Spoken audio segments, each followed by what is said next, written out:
Nous avons vu que la base de toute communion et de toute coopération avec Dieu est spirituelle, dans l'esprit né de nouveau, et par lui, il nous faut réaliser que cela définit aussi la réelle nature de notre service. L'arrière-plan de toutes les situations cosmiques et spirituelles. Derrière les choses visibles, il y a les choses invisibles. Les choses qui sont apparentes ne sont pas les choses extrêmes. Le monde entier est soumis à la puissance du malin, 1 Jean 5, 19. Il y a une hiérarchie spirituelle qui, avant que ce monde fût, s'est révoltée contre l'égalité du Fils avec le Père sur le trône. Et bien qu'elle ait été précipitée hors du ciel, et malgré le jugement éternel qui suivit, elle a été dans une révolte active et dans l'antagonisme contre ce dessein éternel durant tous les âges. Satan s'est emparé d'un certain pouvoir juridique sur cette terre et sur la race en Adam, par le consentement de ce premier Adam, par lequel le dessein de Dieu aurait dû s'accomplir ici-bas.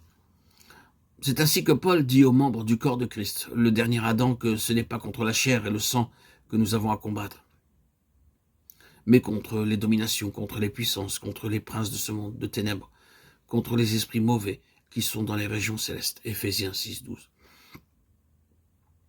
Combien de choses sont contenues dans cette seule phrase, ce monde de ténèbres? Combien les Écritures nous en parlent? Il est toujours nécessaire et fondamental d'avoir les yeux ouverts pour en être émancipés, pour leur ouvrir les yeux afin qu'ils passent des ténèbres à la lumière et de la puissance de Satan à Dieu, et qu'ils obtiennent par la foi en moi la rémission des péchés et leur part d'héritage avec ceux qui ont été sanctifiés. Actes 26, 18.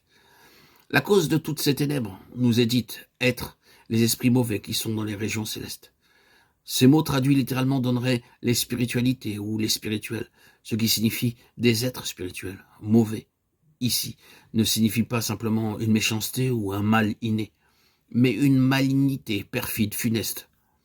Dans les régions célestes, ces mots signifient un domaine habité au-delà de notre monde terrestre, qui n'est pas limité à des localités géographiques et terrestres, un domaine qui enveloppe la terre et la résidence humaine. Lorsqu'on parle des princes de ce monde, ce sont des armées spirituelles malignes qui dirigent et gouvernent le monde partout où la souveraineté de Christ n'a pas été imposée au-dessus de tout, par son corps, l'Église spirituelle. Et les dominations et les puissances sont les autorités qui représentent un ordre, un rang, une méthode, un système. Satan n'est pas omniprésent, c'est pourquoi il doit agir en divisant de manière organisée le monde, qui est placé sous ses dominations et ses autorités, tandis que lui-même, il parcourt la terre ça et là, il siège ici et là. Satan, répondit à l'Éternel, je viens de parcourir la terre et de m'y promener. Job 2.2. C'est là qu'est le trône de Satan, là que Satan habite. Apocalypse 2.13. L'apôtre nous dit qu'il nous faut chercher l'explication des situations dans l'invisible, derrière les apparences immédiates. Ce qui nous paraît naturel a très souvent sa source dans ce qui est surnaturel. L'homme essaie toujours de donner une explication naturelle aux choses, et il cherche à les corriger par des moyens naturels. Mais lorsqu'il rencontre une situation dans laquelle sont engagés les intérêts du Christ, de Dieu, il est réduit au silence et battu. De telles situations sont devenues aujourd'hui l'expérience habituelle, non plus que cela, l'expérience écrasante des serviteurs de Dieu, dans tous les lieux de témoignage de ce monde. Nous n'avons pas l'intention de traiter cette question dans ses détails ici, mais nous relevons le fait pour rappeler particulièrement aux enfants de Dieu que dans plus de domaines que ceux de l'activité chrétienne, les choses qui se voient ne proviennent pas de choses visibles. Hébreux 11.3. Mais que des multitudes de choses qui, dans notre vie quotidienne, sont hostiles aux intérêts spirituels, doivent trouver leur explication derrière la scène. Soulignons encore le fait que cette union spirituelle avec Dieu dans la valeur éternelle de la croix de Christ signifie que notre valeur efficace et suprême est dans le domaine spirituel. Nous qui sommes des esprits divins, nous devons être fortifiés par le Saint-Esprit pour avoir en Christ l'ascendant et l'autorité sur les esprits sataniques et connaître ainsi quelque chose de plus que l'autorité terrestre.